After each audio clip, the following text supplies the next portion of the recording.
Through the world of influencers, obviously the social media platforms are so important, and a lot of them are owned by publicly traded companies like Meta, right, which now owns an Instagram and a Facebook, and you got some private companies that are doing really well in the space. Do you view the relationship between those social media companies and Hollywood as being adversarial, or do they sort of rely and kind of need one another? Are they foes who rely on one another in a strange way? It's a great question.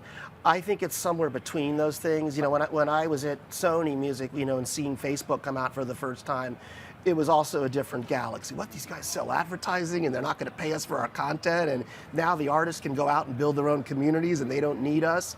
And I think to some degree, you know, artists, celebrities, influencers can build their own communities. They don't need the middlemen anymore. And so it's somewhere between those two worlds. My friends who work at Facebook and Insta will tell me, oh, we love the labels and we're here to help, but they're also selling tools. They're trying to develop advertising businesses. They got a ton of regulatory stuff. And so I don't know if it's completely there yet. I think I'd look to things like Spotify or some of the traditional streamers as being, say, closest to the entertainment or the media world.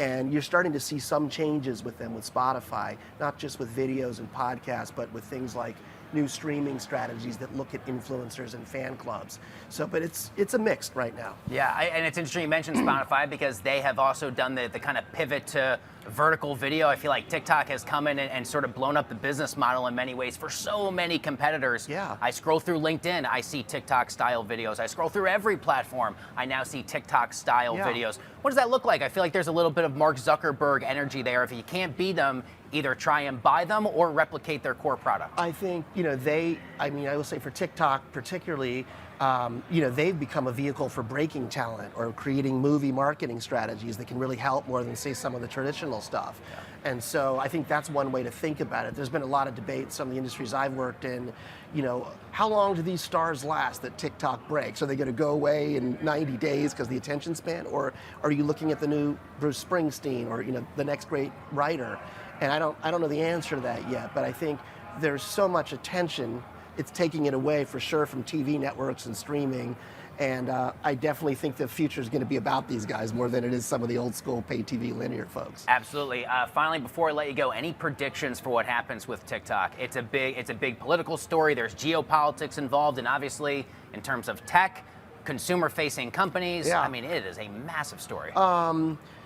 It's going to go to an American interest. I don't know if I should say the one I think it'll go to, but whatever. I think there's a guy named Steve Mnuchin that I think was not in the press a lot. My betting would be on him and his team. But I think any buyer that gets it is going to need TikTok to cooperate with it, basically. Mm-hmm. So you don't want them to hate you if you've suddenly been taken away from them, and you're going to need to plug in a U.S. version of this to the version that comes out of China. So I think that's a really tough thing that people aren't talking about. The other thing is that there's a financial structure. There's already American investors in it, right? You know, there's a bunch of private equity firms that are in there. The thing could be recapitalized, basically, non-dramatically, and so it doesn't really have to look that different than what it is now. Sure. But I bet they'll find a way to shift it, and I guess with all this tariff stuff going on, I don't know. Those are wild cards to me, but it'll probably get shifted over. Because you mentioned Mnuchin, is his status in the conversation emboldened further because he just so happens to be the former Treasury Secretary for the once again I don't know. president? I don't have any inside information. I don't know, but maybe you could prognosticate that. But I think some of the buyers that I think the press focuses on, I don't know where all that's coming from, and I think you do have to look at who's strategically positioned, in terms of the buying potential there. But maybe not. There's a bunch of bidders there, and I think it'll be fought over, I don't think China wants to give that thing up, basically, or the algorithm. Of course. So, but I will say for this discussion, it's an enormous vehicle for entertainment, for music, and I think any rights holder that wants to have artists or talent or films broken on it needs to still have it there, Absolutely. Fascinating conversation. It really is. Great on to this be here. and all topics. Seth Schachner of Strat Americas, thanks a lot for joining us. Great to have you.